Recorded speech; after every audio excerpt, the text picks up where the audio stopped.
So I was born doing time.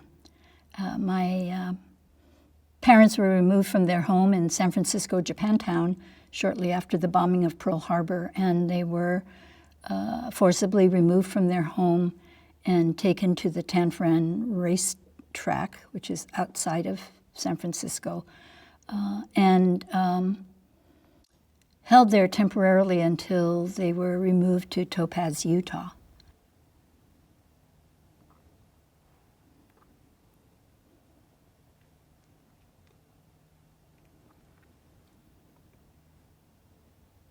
They were identified as disloyal and removed to Tule Lake Segregation Center, which was the permanent prison camp for those considered dangerous to national security.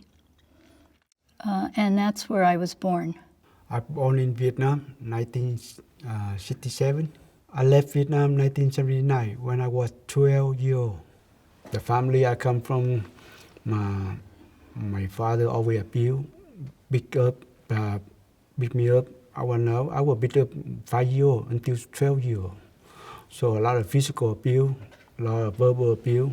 When the war is over, 1975, we escaped 3 days and 4 nights, go to Hong Kong. And Hong Kong too, in refugee camp, still fighting, violent too, north and south, conflict. Go to America. Same thing, go to the same situation, and I feel that I hold a lot of resentment for all the violence I have been through.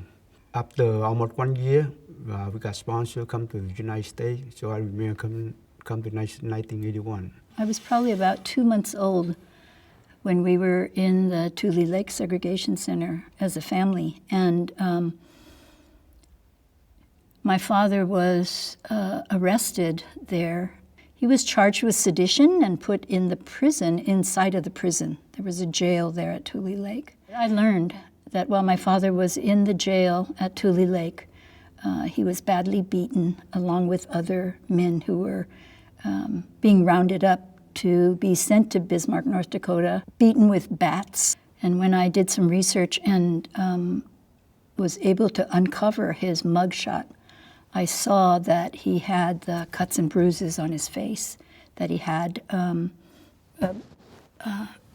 bruises around his neck, his lip was split, and he had cuts and a black and blue on the side of his face. So I knew that that was the day before they were removed from the Tule Lake jail and sent by train to Bismarck. So it was clear to me that he had suffered extreme brutality for speaking out for his right as an American citizen. My brother and me to have to split up. You feel that you've been abandoned.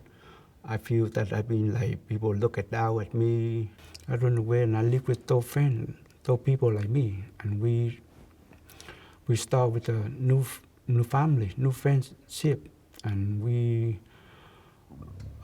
try to look out for each other, protect each other, and I feel that I have somebody to look up for, and somebody care about me, you know, and that's how we end up to do things together, do an illegal thing, you know, start fighting, protect each other.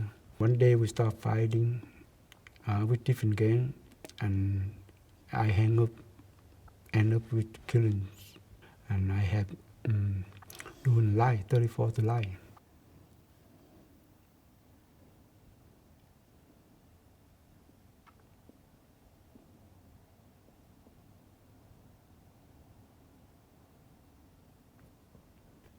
So it was almost 2 years before we would be reunified with my father. Of course, by then I had no idea who he was. So I remember being on the train. I was sitting next to this man that I was told to call father. But every time he reached out to me, I would start crying because I didn't have any idea who he was. He would say to me in Japanese, "Be strong, don't cry." And he would say, "Shikkari shite nakanai de." And it has been kind of a mantra for me to be tough, to be able to gut it out.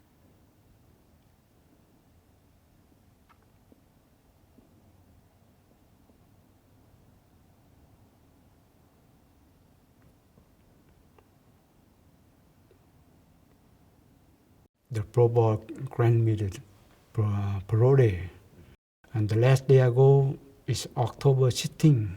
Put on my street clothes first time for almost 30 years. The INS come. I hope the INS not come. The ICE don't come to pick me up, but somehow they show up. They say, "Lam, you are under arrest from the ICE. So we have to put you back to deportation."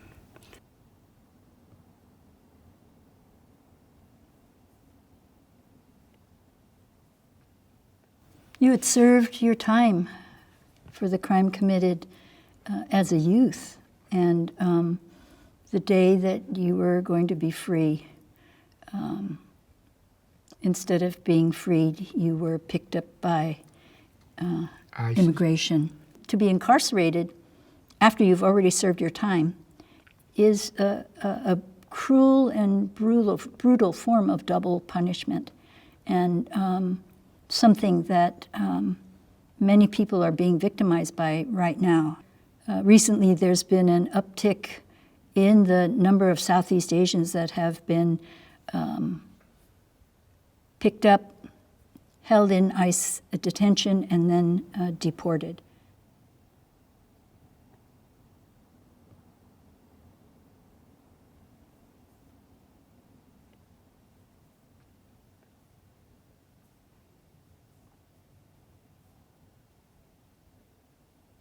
I was asked by the ACLU to go into one of these so-called detention facilities, which are essentially prisons, where mothers and children were being held. It's heartbreaking because I saw myself inside of these children, witnessing every day life in prison, where they couldn't get enough food, where they didn't have enough blankets, where they witnessed their mothers and their fathers not being able to protect them. You couldn't feel more helpless as a child. And it is a practice and a policy that continues today by our government.